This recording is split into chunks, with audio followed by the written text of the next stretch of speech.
welcome back to Axis Anime. My name is Henshin Ikeda, and today I'll be doing a walkthrough review of Hakkenden 8 Dogs to the East, episode 13. Now, if you remember from last episode, we get to see Shino transform into his 18-year-old body, his normal self. This is what Shino would look like if he wasn't really cursed by Musume, that of an 18-year-old. Hey, I like it. He's an 18-year-old now. I take him more seriously. However, that was short-lived because Shino, he reverts back to his child form before Hamaji can even see him. So I thought that was also definitely worth mentioning, and so sad, too bad. But moving on past that, we do find out Ginpachi confirms Kohaku's true identity. Well, it's about time. And after hearing this, Shino heads to the church where Kohaku is actually at. So we're taken to a little cutscene with Kohaku and, Sasuke. So Kohaku and Sasuke are at the church, they're talking. And then Shino appears out of nowhere, and he notices Kohaku is now transforming into a monster. Looks like an angel, but it's a monster. Now that's the end result of Kohaku making a trade with the dark shadow of Sasuke, of course. Now at the end of the episode, we do find out Shino does end Kohaku's life, but we don't get to see that, of course, but it leads up to that. So the end result being Kohaku is now dead, no longer living, and that's where the episode ends. And all my final thought and rating at the end of the clip. So stay tuned, but let's dive right on in. So we open up this episode with Rio, and Rio's giving us a little bit of information, not a lot, but apparently Rio is with the Council of Wise Men, and we see a new character, but I'll get to that later on, of course. Now apparently the Council of Wise Men are onto Shino. So the Council of Wise Men that are part of the church are now onto Shino and what he's been up to. But Rio's pointing out immortality doesn't exist. So this is Rio, he's explaining to the Wise Men that immortality does not exist, and he's trying to save Shino, trying to buy him more time. You know, he's lying through his teeth because immortality in this case does exist, but he's trying to hide that fact from the Wise Men, but it's not really working. So moving on past that, we find out the Wise Men, they want to summon Shino, and they do. They actually summon Shino to come to the church, so it looks bad for Shino right now. But speaking of Shino, we're taking to a little cutscene with him leaving Kanam's house. So Shino has now left Kanam's house, and he's moved in to the inn in general, which I definitely thought that was worth mentioning. Apparently, the girl that's at Kanam's house isn't good with dealing with blood, so definitely worth mentioning, and that's one of the other reasons why Shino has now moved out of Kanam's house in general, or the estate that Kanam's in. So again, definitely worth mentioning. But moving on past that, we do find out Shino and Musume are now outside taking a random walk. I mean, okay, you just killed someone not that long ago. You just had some of Satomi's blood. You used to be an 18-year-old body per se, now you're back into your child's body. Sure, let's go out for a stroll in the park per se. I thought that was definitely funny, because we do see Shino and Musume just outside taking a walk, and they're heading to the new confectionery shop.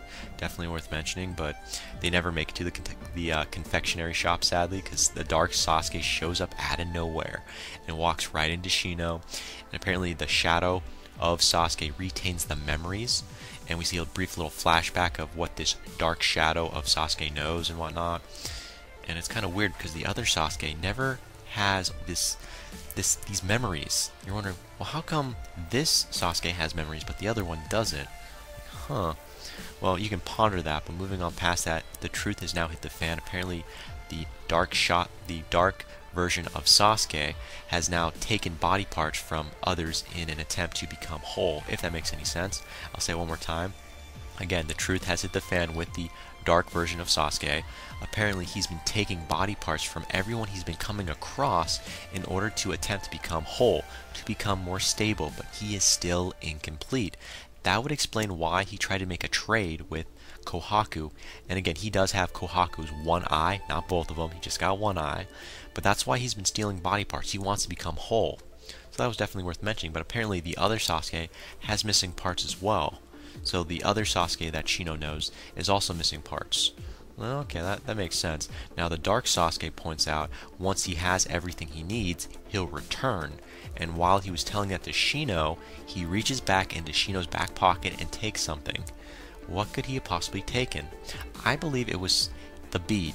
The bead that belongs to Shino or Sasuke, one of the two. But anyways, he does reach behind Shino and take something. Now, just as he does that, he ends up leaving, so the dark Sasuke leaves randomly, and then the other Sasuke appears. Now we're taken to a little cutscene with Shino, and Shino wants to test the waters with the other Sasuke, the good Sasuke, of course. And he points out the flashback that the dark Sasuke was talking about, and makes reference to it to see if this other Sasuke knows anything about this memory and whatnot. And again, he is testing out the waters, and it's a no-go. This Sasuke and doesn't know anything about that memory.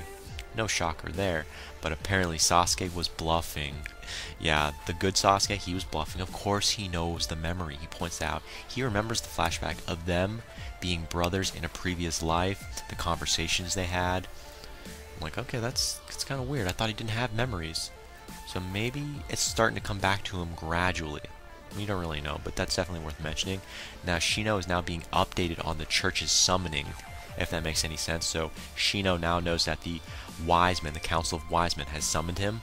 So no surprise there. Apparently, the thing that happened in the Red Light District has now caught their attention. How, Shino isn't dead, he's still alive. So immortality may exist, which means something is up with Shino in general. Is he a demon? They really don't know. That's why the Council of Wise Men have summoned him because of that. So again, it's not looking any good. And guess what? Satomi? Satomi is nowhere to be found. Yeah, I thought he was going to get Shino, but no. Now we are taking to a little cutscene with Shino, and he's heading to the church. Now we see Musume break the barrier that's surrounding the church, and that's not good. But Kanam and Hamaji are inside of the church. Definitely worth mentioning. I don't know really why they're there. Maybe for support, being held hostage. We really don't know. But they are in the church. Now we are being thrown with a little bit of information from Kanam. Apparently there's a powerful guardian angel that's protecting the church and the church headquarters. I'm like, okay, that's definitely interesting. So the church has an angel guardian. Apparently the destruction of the barrier may awaken her. Well, that's nice to know, but Musume didn't know that, and Musume broke the barrier, so shit has hit the fan yet again. Definitely worth mentioning. Now we get to see Shino versus the Angel. Yeah, Shino versus the Angel Guardian. I love it, but eventually Shino manages to escape, but this, Angel Guardian, he looks pretty damn good. But anyway, Shino does end up running away. He gets pretty far because this Guardian Angel, or should I say this Angel Guardian, doesn't understand how Shino is this strong. Is he a demon, spirit? She can't put her finger on it, but for a guardian, you're pretty stupid. Then moving on past that, we're taking to a little cutscene with Shino, and Shino runs into Satomi, and Satomi ends up hiding him, and then he's being informed that Shino is lucky to escape. But again, Shino is now being hidden by Satomi, and I guess Satomi's pointing out to Shino, you're lucky you didn't get your ass handed to you on a silver plate by the Angel Guardian, blah blah blah. And Satomi's giving us a little brief information that's being thrown right at us, apparently about the Guardian Angel. The Guardian Angel, you ready for this? Her name is Lilith. I'm like, wait a minute, Lilith Angel? This reminds me of something from the TV series Supernatural, except Lilith was a demon. Still, I love the name Lilith. So the Guardian Angel, or the Angel Guardian, depending on what you want to call her, her real name is Lilith. Definitely interesting. And speaking of Lilith, we're taking to a little cutscene with Lilith, and she talks with another priest. Apparently this other priest, which is part of the Wiseman Council of Wise Men, is her brother, not her father. Not like, you're the priest, you're my father. No, this is her brother. So this guardian angel has a brother. I don't know if they're really related or not, but anyway, she calls him her brother. Seems her brother is interested in Shino's sword, Musume. Definitely interesting. How did he know about that? And what's the relevance? If he does get the sword, what could happen? We really don't know, but we are taking to a little cutscene with Satomi, and guess what, Satomi? He cuts Shino's allowance. Yeah, Satomi? This is Satomi. He cuts Shino's allowance. Basically, it's to show Shino that he's the boss, not Shino is the boss. So Satomi was just trying to, I'm in charge, I'm the boss, don't be doing stupid things anymore. You're already causing me a lot of trouble. But moving on past that, we find out Shino is now with Hamaji. Yeah, Shino is now with Hamaji. They've now caught up. And we do a little cutscene with all the characters, so that was kind of interesting. Now, we are moving on past that where Akano, he has a question for Shino and points out to all the other characters, besides having the same tattoo, they have something else in common. All of the beads. Like, wait, Akashino's the one that points this out? Or Akino? Akino's the one that points this out? The guy that tried to kill Sasuke? He points out that, wait, not only do we all have the same tattoo marks, but we all have beads. Really? Have to be more than a coincidence, right? Now, just as he was saying that, we see Shino, he walks in on that conversation, and he notices the beads that are all there on the table. And he points out, so they were all underneath my nose the whole time? Really? Really? Are you that stupid? You didn't know they had the beads on them? You knew they had tattoos, but not the beads, really? Yeah. Now Shino reaches behind him in his back pocket to pull out his bead, or at least I believe that's what he was trying to pull out, and he notices, shit, I don't have my bead anymore, or at least that's the expression that's on his face. And we get to see the flashback of the dark version of Sasuke taking what was in Shino's pocket. I brought it back up. Now I know where I went with it. And again, moving on past that, of course, after we start laughing over that scene, we're taken to the end of the episode. Now it's a touching ending because we see the story of the 8 warriors, the real original story of the 8 warriors, and that's where the episode ends. But if you stay tuned a little further past that, it's being pointed out there's a second season being created, and it airs in the summer of 2013. Just putting that out there if you didn't know that already. I'll point that out one more time. Hakkenden 8 Dogs of the East has a second season. It comes out the summer of 2013. I don't know if that's true or not, but that's what was stated in the episode. But again, that's where the episode ends. As for my final thoughts, well, first of all, Lilith, we don't know shit about you other than you're a guardian angel or an angel guardian of the church. Do you really have a brother? And if you do have a brother, which is being pointed out, is he blood related to you? Or are you just saying he's your brother because he's your keeper or something like that? Friend? We really don't know. And why does your brother want Mersume so badly? The sword. Why? We really don't know. And why did the dark version of Sasuke take Shino's bead, other than to become whole? Is there more relevance? And if you forgot about this, the dark Sasuke had a partner, which was a nun. We really didn't get to see a lot of her in this episode, but where is her position? What is she doing within this anime series? Is she good? Is she bad?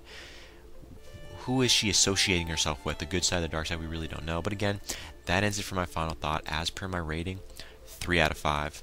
I did not like this episode. I know it kind of it sounded like I did. No, I hated this episode. I'm giving this a 3 out of 5 because there was no fighting. In my opinion, that was worth watching.